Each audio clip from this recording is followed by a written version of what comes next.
Hey friends, have you ever wondered how to use these little portable monitor desk pads? These are protective pads that kind of go over your screen, also fold in on the back. I'm going to show you how to fold it out just like this.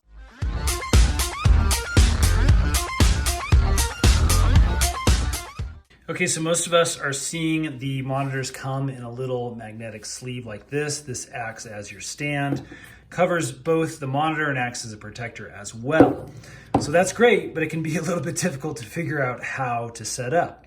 So basically what we're gonna do is we're gonna open it up like this, and we're gonna have this piece be on the front of the monitor. So what we're gonna do is we are going to actually take this and we're gonna move this up to the first notch right here.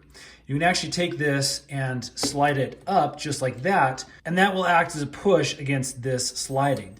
If you like your monitor up a little bit further, you can actually bring it up to the next slot. It just doesn't hold as easily. As you can see, it puts a lot of weight onto that specific area of the monitor. So again, using this first slot gives you a nice angle. As you can see, this now becomes the backrest for the monitor in that angled kind of position, just like that. Friends, I hope that helps. I know it did for us just to do it a few times to remember exactly how it works. If this did help, hit that thumbs up button. We're making a bunch more portable monitor tutorial videos as well as tech videos. Those are coming out real soon. So subscribe and we'll see you on the next one.